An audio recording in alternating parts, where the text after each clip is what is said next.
Hello everyone, welcome to another episode of The Gift of Giving. For those tuning in for the first time, this program features non-profits, 501c3s and foundations based right here in the state of Nevada. These are the people who are giving back to our community, making it a better and brighter place. This week's guest represents Opera Las Vegas, and Las Vegas fills a much-needed void in the world of entertainment in Las Vegas. It helps us maintain our title as the entertainment capital of the world. So I'd like to welcome the General Director and CEO of Opera Las Vegas, Cecilia Lopez. Thanks for coming and spending the time with us today. It's a pleasure to have you on the program here. Well, thank you for inviting me. I'm thrilled, and there's a lot of things to cover. Yes, well, you've got a lot going on. You're certainly very active. And congratulations, I believe you were recently appointed CEO. Is that correct? Correct. Yes, July 1st was my first day. This is an inherited season for me, but so I've been trying to figure out where I fit and just what the season is and figuring things out about the community and our company. And it's been a blast. I love it. Yes, well, I'm sure you're going to do a wonderful job too, because you've got a passion for it that comes across. And for our viewers, just so that you know, Cecilia Lopez is a soprano within the Opera of Las Vegas, and she's got an amazing voice, and we're going to have the privilege of hearing that later. So right now, would you like to give us a brief history of Opera Las Vegas and when it was founded? Yes.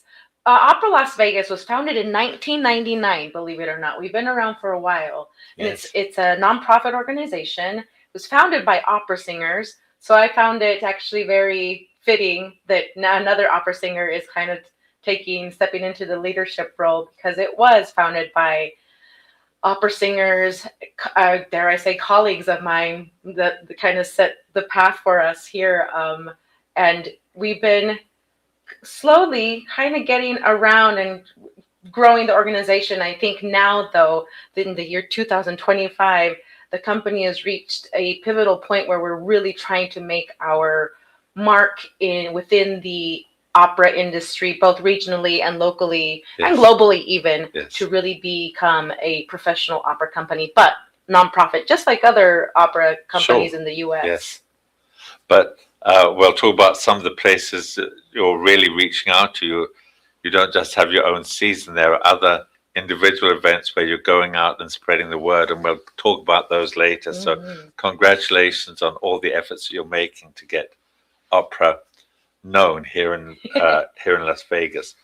Now, tell me, is it a membership company? I saw a lot of faces on your website that said here are opera singers. Are you a membership company? Do people have to apply to join Opera Las Vegas, or do they just sign up? Or? No, we're not a membership company. We do have our board of directors, and those there's a vetting process, and we have a board development committee now where we're adding new board members as we grow as a company. But so the roster of singers that we have on our website is just kind of lists or depicts the history that we've had with different singers in the past too. Okay. So it's kind of like a journal entry, if you will, because we've had singers from all over the world come and really grace our stages, and they've really, I believe, helped us in a sense kind of raise the street cred or the clout of the company. And because we've had some incredible artists share this or grace our stages, people that have sung at the Met, sung it in Europe, and so we've been really trying to help use those artists and their artistry to help elevate the overall artistic quality that we put on. I'm sure it's outstanding. And so now you're currently performing your 2025-2026 season. You're kind of in the middle of it. And we're going to be discussing each of the upcoming shows again shortly.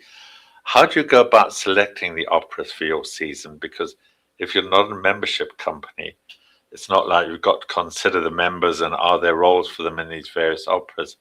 You've got to put together a season and what, cast caution to the wind and hope that you can fill the roles? Sometimes it does feel like that. Yes. No, but so again, this season is something that I inherited, but I did work with my predecessor a little bit in finding the right artists for the roles. Specifically, we were looking, because we shortened the rehearsal periods for this season specifically.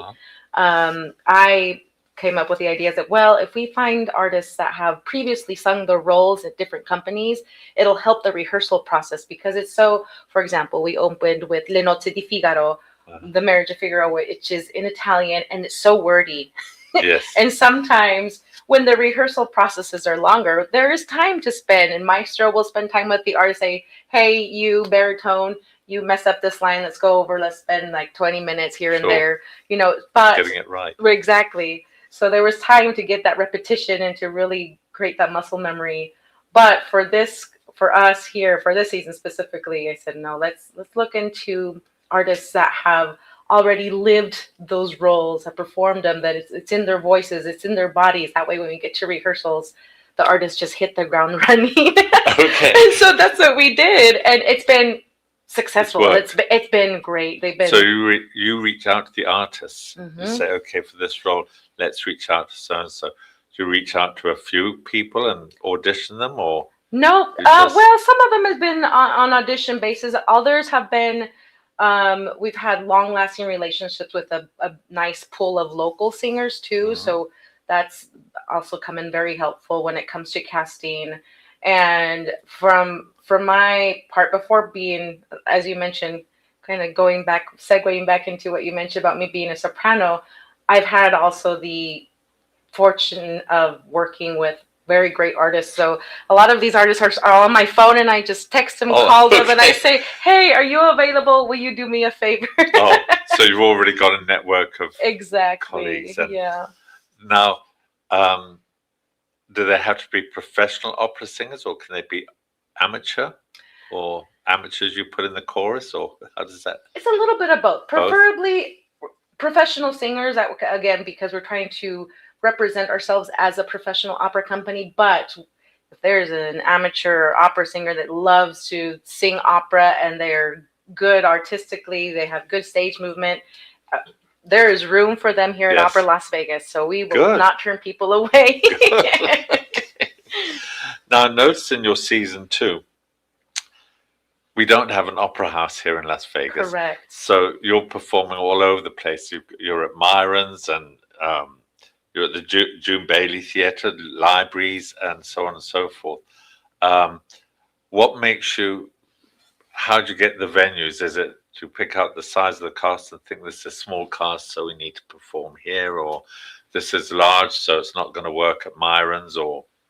That is a great question, and I will give credit where credit is due. My predecessor has this very artistic mind where he's kind of programmed the season, and because a lot of the community concerts have been programmed pretty repetitively now for at least the last 5 years, or at least. So he's kind of got this nice network of people that he's worked with at the libraries, or the theaters that you mentioned, Judy Bailey, the Horn Theater at CSN campus. So he is actually the one that helped pave the way for me, really. But it's a good model to have, because programming the smaller events at the libraries, for example, they're free concerts for our community, and it's a quick and easy way to expose those who have never maybe been to an opera. It's an opportunity for them to dip their toes into the pool, into the opera pool. And so that, again, Jim Shore was my predecessor, and he's the one that has really built his network of connections with libraries, and the library district has really been supportive of Opera Las Vegas and giving us a stage to perform on. And the bigger productions, we would say, our operating budget, because we are a nonprofit organization, our operating budget is something that we would like to see grow. And so right now we are kind of working within that budget, because it doesn't make sense to overspend and then not have anything for later. Sure. But again, it's all about the artistic planning, financial planning, and then, for example, just recently, since we were talking about this season, Le Nozze di Figaro is a pretty big opera. It's got a large cast. Yes. It's got a chorus. We had a full pit in the orchestra. We had it was it was a big show, and the Horn Theater up at CSN campus in North Las Vegas. It's been a great venue for us. It's a great place to sing in for the singers. The staff there has been incredible to work with. It's a small theater that has everything that we need. And so again, that is thanks to the work that Jim Shore, my predecessor, has done, and really just kind of finding the theaters in the community that really fit within the Opera Las Vegas model that really worked for us. So, and because of that, that's why we move into different venues. The Judy Bailey Theater. I'm a UNLV alum, so it's nice to be able to. I believe I performed my first opera at the Judy Bailey Theater in the year 2010. It was The Magic Flute, and so now to be able to to be working with the people, the crew of the facilities now in this leadership position, it's just, I don't know, it's very rewarding and humbling at the same time. Yes. So it's a great company, and I love opera. I'm very passionate about what I do, both as a performer and as a leader. But it's for me, stepping into this leadership position, it's really about kind of taking what Jim, my predecessor, has cultivated and taking care of that and seeing it grow and expand. And so that's why the model that we have now is performing at different venues, but there's no real rhyme well, no, that's not true. There is a rhyme, there is a reason behind it, but at the same time, we kind of go with the flow of what is available, what are we going to do with it, what is the objective,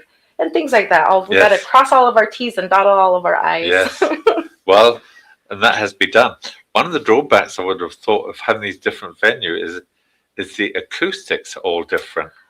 And do you have to, that has to be an issue, I would think, doesn't it? When you go and check out venues, do some kind of random sampling of you sing an aria and see how it plays out. Well, surprisingly enough, because as you mentioned, we are the entertainment capital of the world here in Las Vegas. But no theater in our entire community has been acoustically built for opera, or even a classical, a symphonic, an orchestra. So it's been a challenge in that regard. We love our microphones. Every show on the Strip, that everyone is mic'd.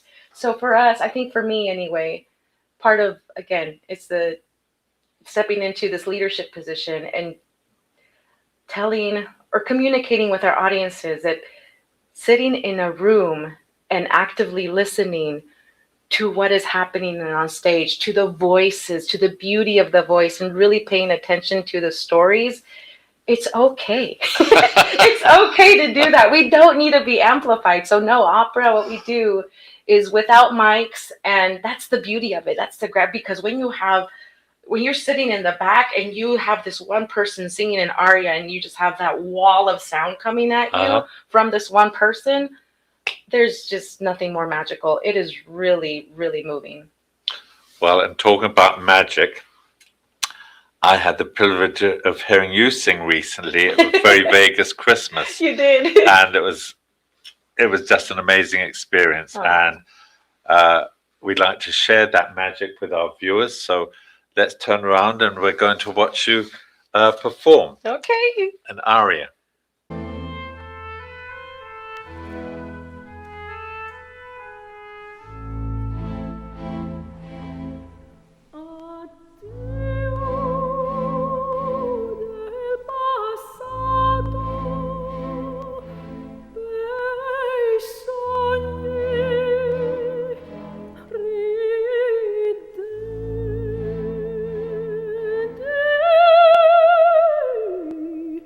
Le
Absolutely amazing. Your clarity and diction, I just get goosebumps all over when I hear it. It's Oh, amazing. thank you. That's a very Beautiful. specific compliment, and I really appreciate it. My teacher would be very happy to hear that come from you. Should be very proud. Wasn't that amazing to our viewers? So we're going to take a brief sponsorship break. We're going to be right back. Stay with us. Tariffs, pandemics, rising inflation. The Joshua Dowden team is ready when volatility happens. Markets fluctuate for reasons nobody can control. Don't let the headlines drive your financial plan. The Joshua Dowden team at Priority Wealth Partners has served Summerlin retirees for 3 decades. Our 5-tier risk management strategy matches our strategies with your goals, with plans designed for your assets to be there when you need them. Conveniently located at the heart of downtown Summerlin. Call Joshua Dowden today or visit DowdenFinancialServices.com. Welcome back, everyone, and I'd like to welcome back Cecilia Lopez. Thank you again for being with us. We're going to talk about the shows in your season, but just before we get into that, you have a children's youth chorus program. Would you like to talk a little bit about that? They're so fun. Yes, thank you for bringing that up. They are. Well, it's now in its 9th year. It's a collaboration with the Thurman White Academy, which is a performing arts middle school. And the person at the helm, our youth chorus master, is soprano, local artist, and a friend of mine, Athena Mertis. And she's been, over these 9 years, it started up with a smaller group, and every year has just been getting bigger and bigger and bigger. They just recently performed with us in our double bill production of A Mall in the Night Visitors and Four Lost Santas. I was backstage serving as the assistant stage manager because there was just so many of them, and which is a great sight to see. That's the thing. So it was, on the one hand, I felt like I was being the angry auntie trying to keep them to observe the backstage etiquette, but at the same time, it filled me with so much joy, and that there's a sense of pride too, because seeing that my friend Athena and again my predecessor Jim, the work that they put into growing and to really cultivating all these children, and see them now, they really love it. They love being in the opera chorus for us. It's great. Well, the viewers will see a picture of the number of kids in these productions, and it's so nice to know that there are youth at that age that are interested in opera, because it does need a targeted audience. Right. It truly does.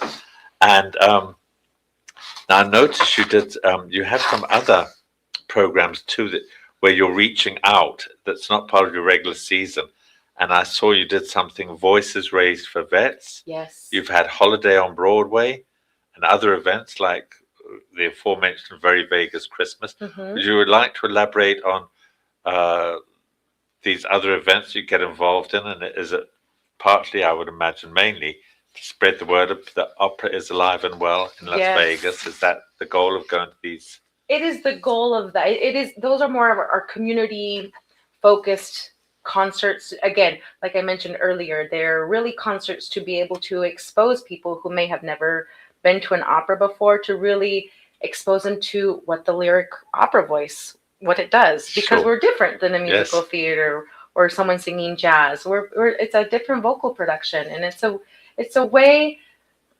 I don't know. I feel like maybe part of my job too is to continue demystifying what the world of opera is, because I am always, since I started my studies at UNLV, and now that opera has really kind of given me this warm hug, and it's become my friend and my partner for my professional career, I firmly believe that opera is for everyone, and these smaller community concerts continue that message. They spread that message of opera is for everyone. Opera is for everyone.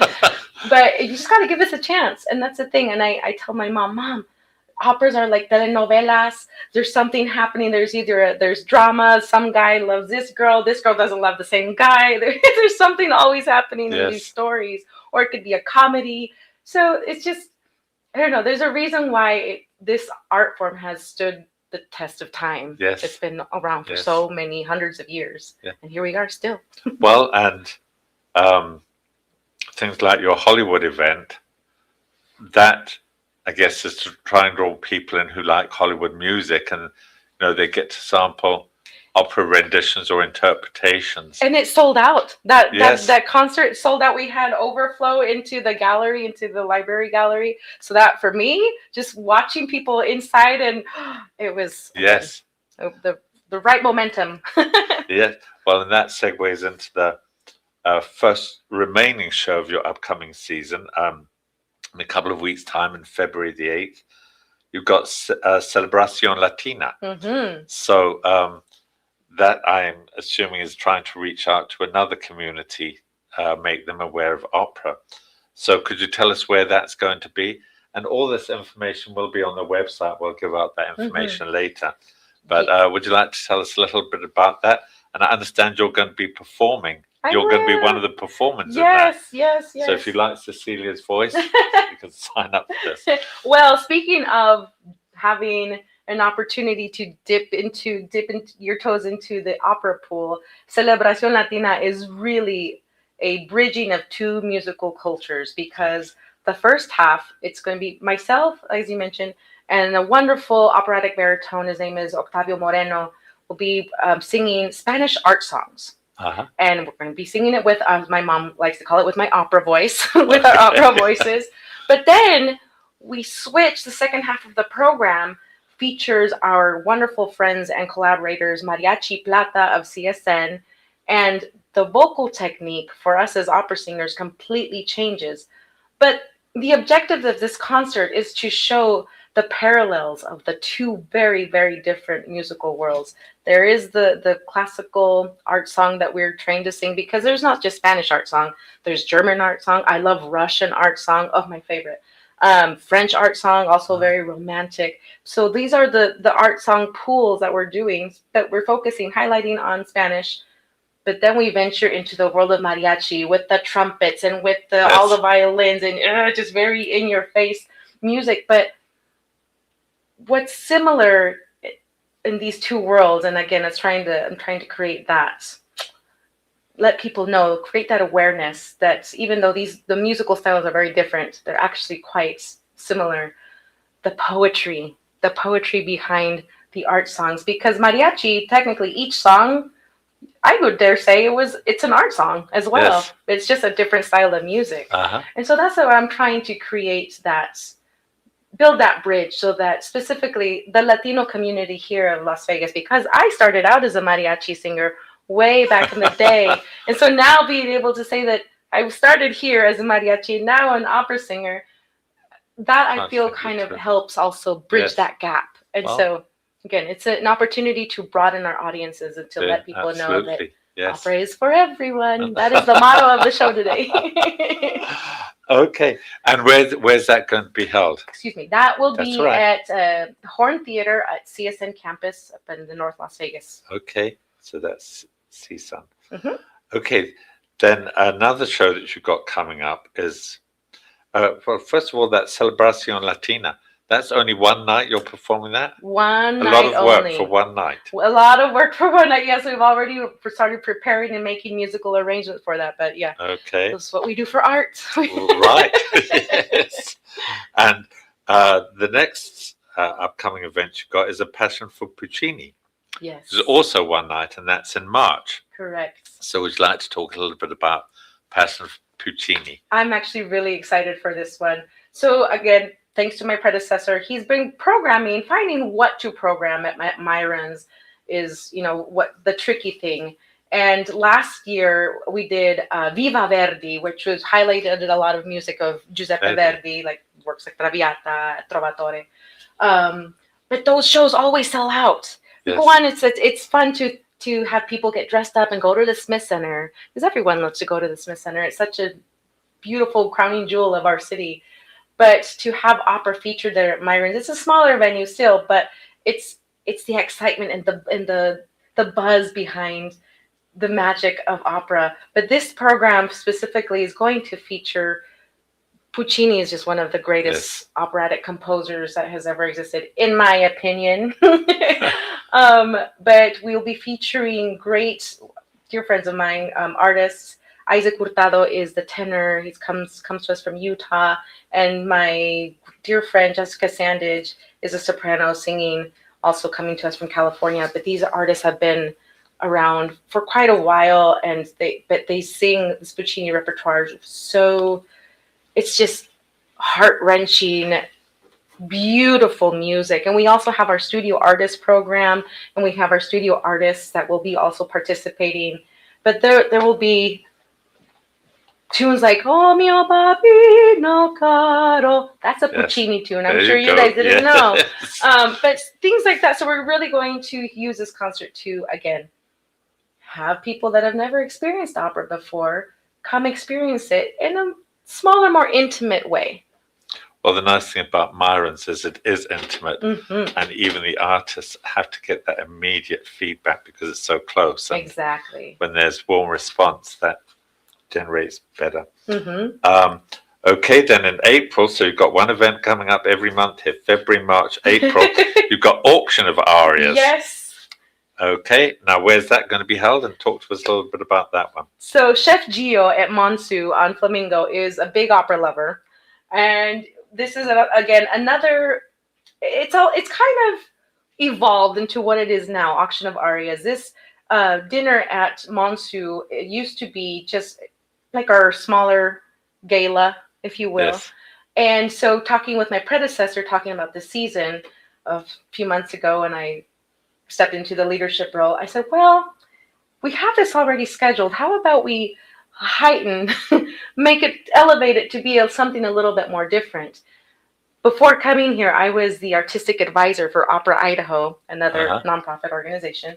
And my mentor there at Opera Idaho came up with this really fun and immersive event, which is essentially it's a fundraising event. Yes. But so this dinner at Monsu is Auction of Arias. I essentially went copy and paste because it was so successful at Opera Idaho. So there's no way that it can't work at Opera Las Vegas. So this is our first real fundraiser for the company. And what it is, you get to bid on your favorite aria, your favorite tune, your favorite, something that you want to hear. And we'll have artists ready with their lists of songs that they have prepared. We'll have the selections like the Pearl Fisher's duet. Da, da, da, da, da. It's a beautiful, beautiful duet from a opera that's not done very often. And our guest artist, I have to share this because I'm really excited. Our star featured artist for the evening will be baritone Jeff Matsey. And Jeff Matsey is a dear friend of mine. And talk about completing a circle. I made my professional debut singing Zerlina in the 2012 production of Don Giovanni here at Opera Las Vegas. Oh, really? Yes. And the Don Giovanni, the person singing the title role was Jeff Matsey. So the person but throughout these last, 13 years, Jeff Matsey has been a colleague and a mentor because he's had an incredible career. He started his professional career singing in La Boheme opposite of Luciano Pavarotti. Luciano Pavarotti is a big name. Yes, I think everybody knows Pavarotti. But so he's had quite a career. And when I asked him, I said, I think this will be very important to the community to see that we're growing and we want to involve and everyone and just to really kind of, again, like I mentioned earlier, make our mark when it comes to the opera world, locally, regionally, and globally. Well, you're certainly doing that with the variety of these programs. And the last one of your season, and that is on for 3 nights, June the 5th, 6th, and 7th. Just 2 nights. Oh, 2 nights? Yes, Oh, okay, June the 5th and June the 7th? Yes, June the 5th and June the 7th. And that's Pagliacci. Yes. So talk about drama. Yes. And that's going to round out your season. Yes, then we close our season. That's our bookend, if you will, for the season. Excuse me. There you go. We're going to take another brief sponsorship break. We're going to be right back. Please stay with us, folks. We'll be back in a moment. Introducing Pacific Coast Capital, your partner in finance. We provide financing for your business. Speed, flexibility, and creativity are the foundation of our service. We'll help you navigate through change and opportunities. Our 90-plus years of experience ensures quick turnaround on loan decisions. Ride the wave to prosperity with us. Ready for new funding? Visit our website today at pacificcoastcap.com.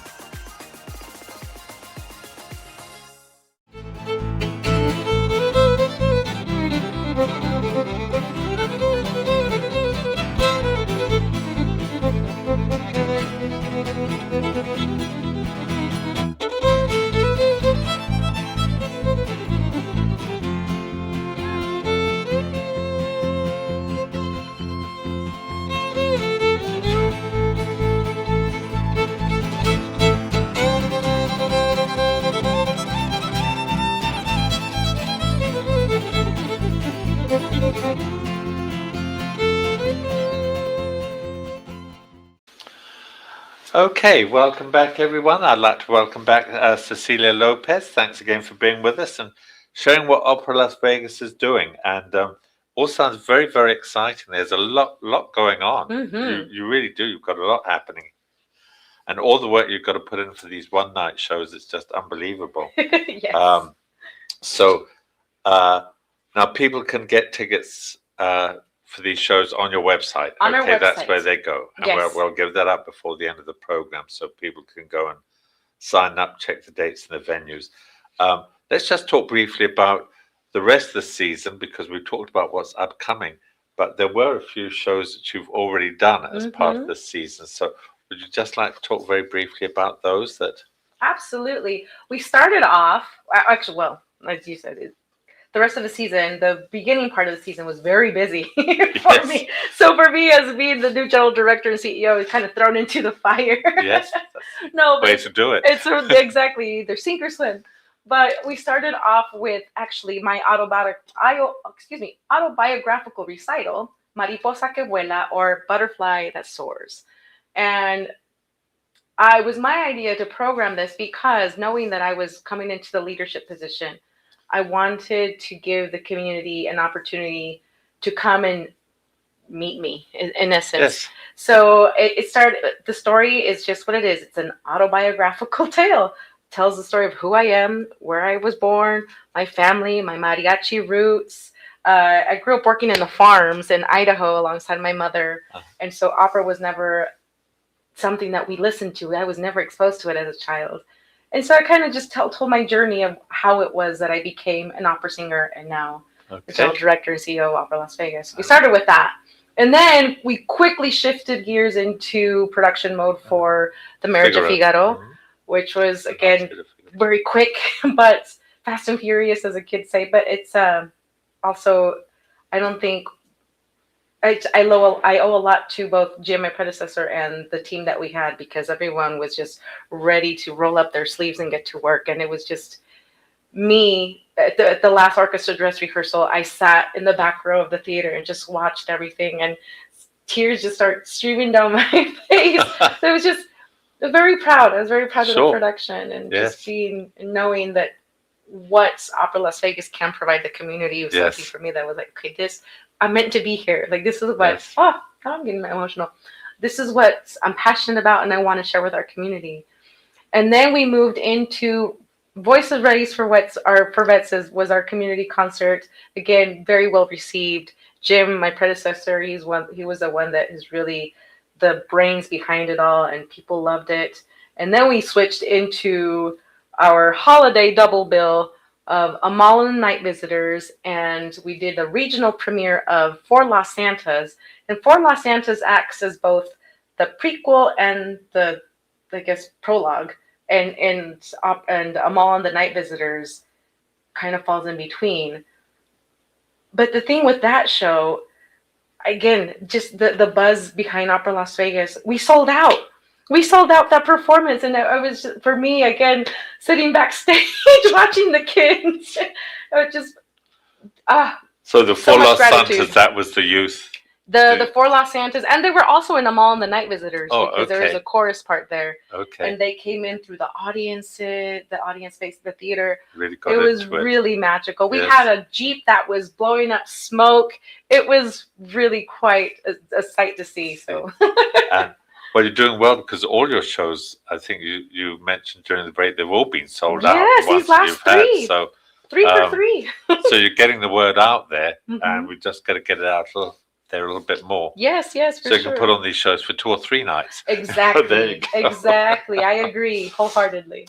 Okay, so now you've got something else that's coming up, but it's not part of your regular season. And this seemed to me to be a little bit out there, is Pinocchio on May the Yes. 1st and May the 7th. Now, is this an opera version of the story of Pinocchio? Is that how it came about? It's a children's opera, an opera version of the story of Pinocchio. So it's a reduced story in length, but again, it's sung with, as my mom would say, our opera voices. And this, again, thanks to my predecessor, Jim, he actively programmed this to reach out specifically to the younger kids who have never been exposed to opera, to have this really be a family event, have the parents come and just watch a different version of Pinocchio. Okay. Yeah. Now, have they turned the songs that's in the original movie Pinocchio? I know there are a few songs in there. Have they turned that into an opera style, or have they been totally sort of removed and new songs come up in the opera? Removed in the new songs because we can't use Disney stuff. Okay. Copyright issues. Yes, Got exactly. It. Okay. So now let's just talk about what goes on behind the scenes. Is there paid staff at Opera Las Vegas, or is it totally manned by volunteers? I am the first paid staff member that the opera company, that the board of directors decided to make a move in making us a professional company. So in the entire history of Opera Las Vegas, it's a big, bold step in the growing journey that we have just started. And so I am the first full-time paid staff member. And we also have our music director, our chorus master, our youth chorus master, and Jim has Jim, my predecessor, is also, I consider him my training wheels, if you will. He's been a great help to me. And so that's our little nucleus of the Opera Las Vegas staff, if you will. But we do have a huge shout out, if they're watching, to a group of volunteers that we named the Opera Las Vegas Alliance. And they are helping me with fronts in the lobby area for productions. They're helping me make welcome packets for artists. They're helping me with receptions. If we're holding a reception, they help me with everything. And I could not do all of this work if it weren't for them. So yes, it's a combination. So we're moving forward. And you're always looking for more volunteers. Absolutely. I sense that from the way you spoke to the viewers there. Things like costumes. Do you get volunteers to make the costumes? Because a lot of operas, the costumes are very elaborate and very fancy. That's a great question. Shorts and a t-shirt. Exactly. Yeah. So Opera Las Vegas has been renting costumes. What's usually the norm within the opera industry. There's some kind of little hubs of opera companies that have a nice collection of costumes that they rent out to opera companies. And so if it's a specific period, like for example, a few years ago, we did La Traviata, and Jim, my predecessor, rented costumes from Tri-Cities Opera in New York, New York, and they were all period costumes from, I believe, 1800s. So really beautiful, ornate, details, costumes. The men were in their suits and their tuxes and their tails. So it depends on the concept behind the opera. If it's going to be more modern, then we usually try to source stuff. Like, for example, for Los Santas and Amal and the Night Visitors, those costumes we source locally. We have a great costume manager that we work with here, and she was helping us find costumes for our youth chorus, for all of our leads.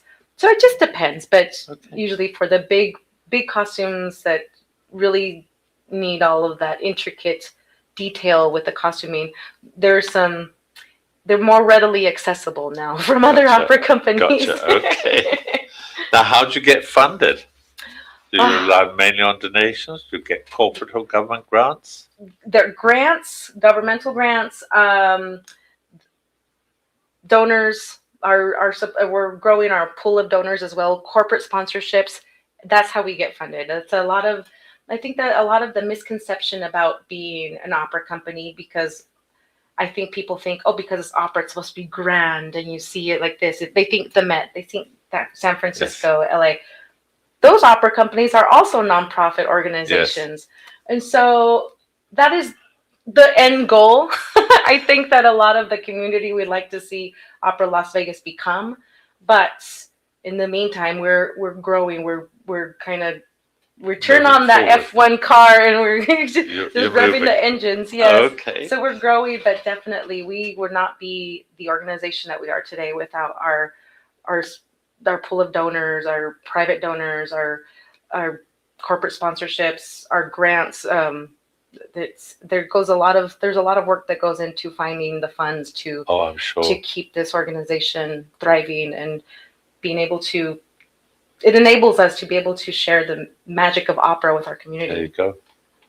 And talking about sharing the magic of opera, would you care now at this point in time to share with our viewers your website information and contact information so they know where to go and familiarize themselves? Absolutely. Feel free, go ahead. For any information about Opera Las Vegas or to purchase any tickets for any of our upcoming productions, you can go to operalasvegas.com. And there too, you can find contact information for myself or any of our staff. And there's also a form where you can, if you want to be a volunteer, you can also volunteer with us. You can go onto our website. It's all on there, very easy. I actually worked on it this season to make it more accessible and just easy to navigate, because some of these websites, sometimes it just gets so frustrating, and I don't want the community to go onto our website and get frustrated. No, I want it to be easy to read, easy to navigate. So, and also if you have questions, hablamos español, I speak Spanish. So again, opera's for everyone, operalasvegas.com. There you go. All righty. Thanks a lot for sharing that information. And thank you, Cecilia, for being with us today. It's been such a pleasure having you on the program. Thank you. My pleasure. Has. Good luck with the rest of your season. Thank you. And the years ahead. I'd also like to thank our show's producer and station owner of WWDBTV, John Stars, for allowing me to host this program on his network. I'd also like to thank our sponsors, Pacific Coast Capital, Priority Wealth Partners, the Firelight Barn, and my late business partner, Ralph John Champion, whose legacy lives on through this program. I'd also like to thank the Friends of the Gift of Giving. These are the anonymous donors that wish to remain that way, but who help me keep this program on the air. And finally, I'd certainly like to thank you, the viewers, for tuning in. If you have any questions or comments about this program, please reach out to me, Stephen@thegiftofgiving.vegas. I'd love to hear from you. And if you know of anybody who loves opera and isn't aware of Opera Las Vegas, please share this interview with them and visit their website. If you're interested in volunteering, they'd certainly welcome you. And they certainly welcome the donations. So thank you again for tuning in. Hope you'll be back again with us soon. In the meantime, please stay safe, be kind to one another, and bye for now. Mr. R.J. Champion is proud to sponsor WWDB-TV's series, The Gift of Giving, and wishes the program much success. Congratulations and gratitude to the featured guests and the organizations they represent. Our community is well served by your tireless efforts to make Nevada a better state for all its residents.